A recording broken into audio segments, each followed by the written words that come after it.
सार्वजनिक पूजा का आयोजन होता है, घर में खीर पूरी बनता है, पूजा होती है, गांव वालों को बांटा भी जाता है और लोग खुद खाते हैं। ये सब करते करते करीब 1 बज जाता है।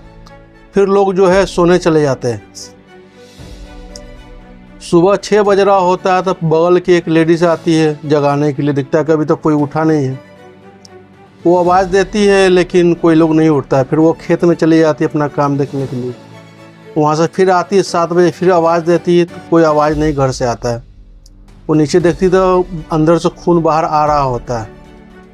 फिर वो अपने पति को बुलाती है, सारे लोग भीड़ इकट्ठा हो जाते हैं। जब दरवाज़ा जो है खोला जाता है तो देखा जाता है मियाँ बीवी जो है ज़मीन पे जो है मरा पड़ा हुआ है। कोई उसको गर्दन काटे हुआ और सर पर भी वार किया हुआ था। बेड पर जो है एक बेटी है, उसका भी मरल पड़ा हुआ है। एक बेटा है, उसका सांस चल रहा होता है। फिर लोग पुलिस को फ़ोन करता है और बच्चा को जो है हॉस्पिटल भेजा जाता है आनन फानन में। नमस्कार, आदाब, सत श्री अकाल। मैं हूँ मोहम्मद इफ्तिखार और आप देख रहे हैं महुआ एक्सप्रेस। यह कहानी है बिहार के बेगूसराय के बछवाड़ा थाना क्षेत्र के चिरंजीवी के वार्ड नंबर 12 कट्ठा रशीदपुर पंचायत के। यहाँ संजीवन महतो रहता है। आपको आज से 17 साल पहले लेके चलते हैं। संजीता नाम की एक लेडी से उसकी शादी होती है। फिर उससे वो एक बच्चा होता है, बेटा होता है। ये बाहर कमाने चल जाता है, प्रदेश में कमा रहा होता है।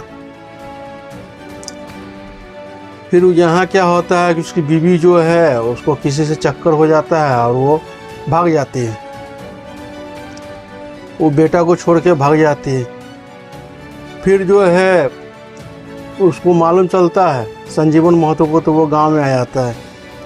फिर यहीं रहने लगता है माँ बाप के कहने पर। फिर वो दूसरी शादी करता है। दूसरी शादी करता है जो कि वो पहली बीवी से प्यार करता था बेचारा, तो वो दूसरी वाली बीवी को भी नाम जो है ये संजीता ही रख देता है। फिर दोनों खुशी खुशी रहते हैं। साथ में एक बेटा हो रहता है पहले पीछे वो उस औरत से। इसको भी लोग प्यार करते हैं। फिर क्या होता है कि धीरे धीरे जो है इनको अपना जो है दूसरी माँ का जो है इसका लड़का के उसके बच्चा होने लगता था। इससे लोग धीरे धीरे किनारा करना शुरू कर देते हैं। ये लड़का जब 4 साल का होता है ना तो ये दादा दादी के पास ही रहता है ज़्यादा। तो उसका चच्चा होता है, उसकी शादी हो जाती है तो उसकी चाची आती है तो उससे थोड़ा लगाव हो जाता है, उसी के साथ ये रहता है। अब इसका माँ बाप जो है इससे थोड़ा सा दूर होने लगता है। हर बात पे कुछ भी होता था तो वो शिकायत करती थी अपना पति से, तो वो उसको मारता था।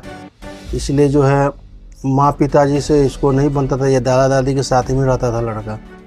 पढ़ने में भी बहुत तेज़ था, अच्छा पढ़ता था, ठीक था। स्कूल में भी जो है कोई तरह की बात नहीं थी। इसी तरह सब कुछ चल रहा था।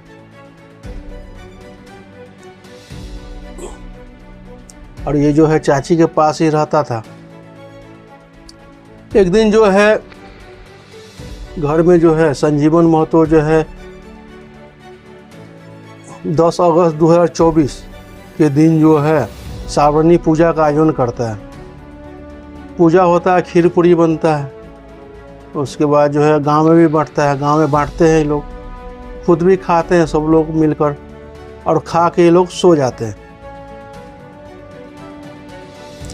सो जाते हैं तो जो सुबह में एक बगल की लेडीज है वो देखती है कि अभी तक के जो है ये लोग उठे नहीं। चुके गांव का जो है माहौल है तो लोग वहाँ सुबह उठ जाते हैं खेत पर जाने के लिए। तो करीब 6 बज रहा होता है। जब ये उठती हैं तो देखता है कोई नहीं है, तो वो संजीवन महतो की बेटी के नाम से पुकारते। उसका नाम होता है सपना कुमारी। उसको नाम लेकर बुलाती है तो वो कोई नहीं आवाज़ आता है। तो ये फिर खेत में चली जाती है काम करने। वहाँ से फिर आती है 1 घंटा बाद 7 बजे, फिर आवाज़ देती है। फिर भी कोई आवाज़ अंदर से नहीं आ रहा होता। फिर जो है वो अपने शौहर को बुलाती है, पति को। फिर वो लोग आता है, भीड़ इकट्ठा हो जाता है। क्या बात है भाई, इतना शोरगुल का है। गांव वाले लोग आ जाते हैं। फिर नीचे देखते हैं कि दरवाजे से नीचे से जो ब्लड जो है खून बाहर की तरफ आ रहा होता है। फिर ये लोग दरवाज़ा को जैसे तैसे खोल के जब अंदर जाते हैं तो देखते हैं संजीवन महतो जो 40 साल के हैं और पत्नी संजीता देवी जो 33 साल की रहती, वो ज़मीन पर जो है मरल पड़ी नीचे पड़ी हुई रहती है। उसको कोई गर्दन जो है धारदार हथियार से काट देता है और सर पर किसी चीज़ से भारी चीज़ से जो है वार किए हो रहता है। वो दोनों ज़मीन पे मरल पड़े रहते हैं। और बेड पर जो है 7 साल की बेटी रहती है सपना कुमारी, 10 साल के, उसका भी गर्दन कटा हुआ था, उसके भी सर पे वार किया हुआ होता है किसी भारी चीज़ से, वो भी मरी पड़ी होती है। 7 साल का बेटा होता है अंकुश कुमार, उसका जो है सांस चल रहा होता है। फिर जल्दी जल्दी उसको लोग हॉस्पिटल पहुंचाते हैं और थाना को भी बुलाया जाता है। थाना आता है, वो अपना तफ्तीश में लग जाता है। अब बेटा का जो है फर्स्ट एड करने के बाद उसको जो है पटना पीएमसीएच जो है भेज दिया जाता है। पटना पीएमसीएच में उसका इलाज चल रहा होता है। इधर जो है ये तीनों का जो है पंचनामा बना के पोस्टमार्टम करने के बाद लाश इन लोगों को दे दिया जाता है। उसके बाद जो है संजीवन महतो का 17 साल का बेटा होता है, जो अपना बेटा है पहली बीवी से जो होता है, तो वो तीनों का अंतिम संस्कार वो कर देता है, वो मुखाग्नि को वही देता है। उसके बाद जो है पुलिस अपना तफ्तीश में लगी हुई रहती है। शक बहुत सारे लोगों पे भी जाता है, गांव वाले से भी पूछा जाता है तो वो लोग भी बताता है, पड़ोसी के नाम किसी का बताता है कि जो ज़मीन से उसके साथ विवाद चल रहा था। सब लोग आए थे लेकिन जो है वो मरने के समय भी वो लोग नहीं आए, वो लोग सब लापता फरार हैं। उस पर भी जो है लोग शक करते हैं। पुलिस अपने एंगल से जो है वो सब तफ्तीश करती है। फिर किसी वजह से जो है उसका पूछताछ के लिए उसको चाची को जो है पुलिस पकड़ता है। जब चाची से बातचीत करता है कड़ाई से, तो वो उसको साथ कुछ पता होता है या जो भी हो, तो वो उस लड़का के बारे में बताता है। फिर वो लड़का जो है संजीवन महतो का जो बेटा है 17 साल का, जब उसको पुलिस पकड़ती है, उससे जब बातचीत करती है तो परत दर परत जो है सब बात खुलते चला जाता है। तो वो बताता है कि जो है मेरे माँ को भागने के बाद मेरे पापा जो है दूसरे शादी कर लिए और उसका भी नाम जो है संजीता रख लिए, इसलिए गांव के लोग जो है मुझे चिढ़ाते हैं, तुमने दूसरी माँ का भी नाम भी संजीता रख लिया है। और जो है ये लोग हमको प्यार नहीं करते थे, कोई भी बात झूठ बात लेके जो है मेरी जो है सौतेली माँ थी वो पापा को बोल देते थे और उससे मार खिलवाते थे। हम जो है दादी के ही पास, दादा दादी के पास ही रहते थे और चाची के नज़दीक ही रहते थे। इसको जो है चाची के मोबाइल में ही बराबर जो है क्राइम जो है ज़्यादा सीरियल देखता था। सीबीआई वाला हो गया या फिर जो है क्राइम पेट्रोल हो गया, ये सब ज़्यादा देखता था। उसी से जो है ये प्लान बनाया, इसके मन में जो है चल रहा था कि सबको जो है ख़त्म कर दें। ये डिप्रेशन में रहने लगा। पढ़ाई में भी 2-3 महीना से जो है स्कूल में इसको मन नहीं लगता था। कोई सवाल पूछता था स्कूल में तो वो नहीं बता पाता था, लेकिन पहले बहुत होशियार था।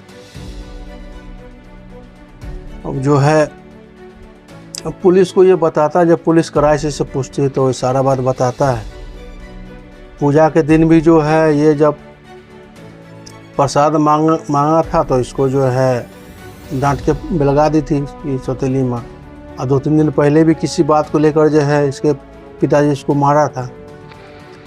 ये क्या करता है कि लोग जब खा पी के सो जाता है, 1 बजे रात के बाद जब सो जाता है, तब ये जो है आता है चाची के इधर से, एक बड़ा सा जो है तेज छुरा रहता है और एक जो है बांस का खूंटा रहता है जिसमें गाय लोगों को जो है ठोक के उसमें बांधा जाता है। मोटा सा बड़ा रहता है, वो लेके आता है। महज 2 मिनट में जो है ये चारों का काम तमाम कर देता है।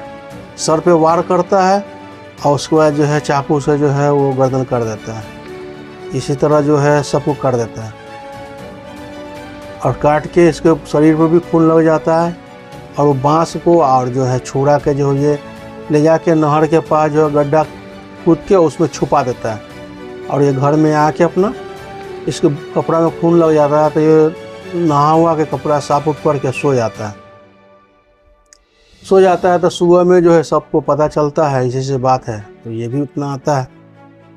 तब तक ये बात क्लियर नहीं होता है तब, और चूँकि शक न हो किसी को, इसलिए जब इसका जो है ये पोल खुल जाता है, जब इससे कड़ाई से पूछा जाता है कि तुम्हारे साथ और कोई था, और कोई तो बोला कि नहीं कोई नहीं था, हम जो अपने किए, ये लोग हमको मारते पीटते थे इसलिए हम डिप्रेशन में थे, इसलिए जो है हम ऐसा कदम उठाए। अब पुलिस जो है उसको ले जाती है पकड़ के, इसको बाल सुधार गृह में जो है इसको भेज दिया जाता है। अब जो है पुलिस का तफ्तीश होती है। अब पुलिस कहता है कि अगर जो घर से लिखित शिकायत मिलेगा, चूँकि मुँह खागन की इसी ने दिया था, अगर लिखित मिलेगा तो फिर ये दाह संस्कार के लिए, श्राद्ध के लिए जो है ये जा सकता है पुलिस अभिरक्षा में। तो दोस्तों ये थी आज की कहानी। ये कहानी सुनाने का मतलब किसी को विचलित करना नहीं था, बल्कि सच्चाई से रूबरू कराना है। आपको ये सच्ची कहानी के बारे में क्या राय, अपना कमेंट हमें ज़रूर बताएं। अगर वीडियो पसंद आए तो लाइक करें। आप हमें यूट्यूब पर देख रहे हैं तो हमारे चैनल को सब्सक्राइब करें। अगर फेसबुक पर देख रहे हैं तो हमारे पेज को फॉलो करें। अभी के लिए बस इतना ही, आगे फिर मिलते एक और कहानी के साथ। तब तक आप खुश रहिए, अपना और अपने परिवार का ख्याल रखिए। जय हिंद, जय भारत।